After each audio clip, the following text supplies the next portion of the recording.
جنين برخدر جنين آزادی خواست دایکن ولاد پاریس دی شخص قهرمان مزن دی شخص فرماندار مزن مینا حوال دنیزن حوال زیادن دی شخص هر دو حوالین فرماندار ام حوالین برخودان اشرفی و شیخ مقصود حوال دلبرین حوال لیلا حوال فراشین حوال دنیز حوال گریلا حوال هوار حوال روشبین حوال بروسک دی شخص هر دو فرماندار مزن ام تباهی شهیدن آزادیه ببیرتینن و ام بجنا خوال برانبری و ام تطوینن و ام سوزا تکوشینه سوزا خیالن حوالن شهید دوزا حوالن شهید بی اصرارکی مزن بسرکفتنه بجسارته برخستن بوینه شبه قادر رومته دا ام جارکتن سوزا خوا دوباره دیکن حوالن هیجا دوستم برومت برخودان اکو دی پیشنگتی حوال دنیز برخودان اکو دی پیشنگتی حوال روشبین برخودان اکو دی پیشنگتی حوال لیلا برخودان اکو دی پیشنگتی هر حیشت حوال انده هر حیشت قهرمان انده هر حیشت فدایی انده هر حیشت اندزیارن شورش آمده کجا را کدن جی مروواهی را و جی تواهی گلان را و جی تواهی آزادی خوازان را گوت ام خودی دیروکه کی وهانن ام جوی قادا رومته جوی قادا برخودانه جی قادا جنا آزاد جبو هر کسی کو مناس ناکم دبیجن ام خودی آخه کی پیروزن کود مال زارو کافی آخه دا ملیتان تینا آفراندن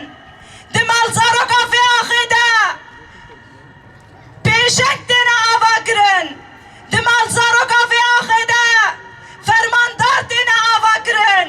ام بهفره خودی لحیزا پاراستنا خودر بکفن نها هاول ددن کو قصده رش بکن لبلی ام دیویژن قصده ناسنامه شورشامه قصده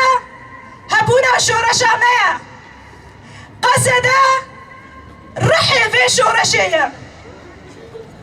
ام جقادا رومتره جقادا جنا آزاد ام دبيجن ام خدي هيزكي ولو بهيبة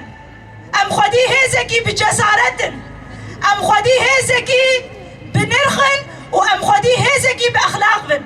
ام اجمع نزر بلد بن. باسم قوات امن الداخلي المرأة بداية نحيي المقاومة التاريخية في حي الشيخ مقصود والأشرفية التي دامت لمدة 7 أيام في ظل الظروف القاسية التي مر بها شعبنا. أدت المرأة في حي الشيخ مقصود والأشرفية دورها الريادي في المقاومة والدفاع عن الكرامة الإنسانية والصمود في وجه السياسات القمع والعنف الممنهج. لقد جسدت المرأة في هذين الحيين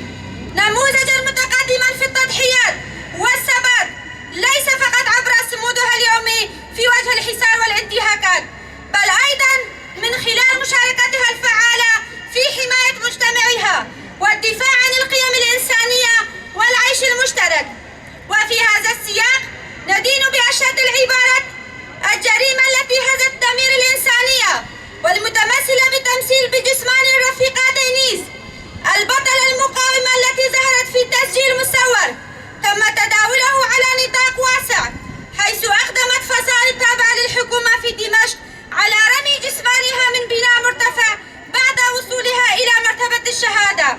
فهي انتهاك صارخ لكل قيم الأخلاقية والإنسانية ولكافة المواثيق الدولية التي تحمي كرامة الإنسان حتى بعد شهادتها. إن هذه الممارسات لا يمكن تبريرها تحت أي ذريعة، وهي تعكس مستوى خطير من الاستخفاف بالحياة البشرية ومحاولة كسر إرادة المجتمع عبر بث الرعب والإذلال. كما نعرب عن بالغ قلقنا وإدانتنا الشديدة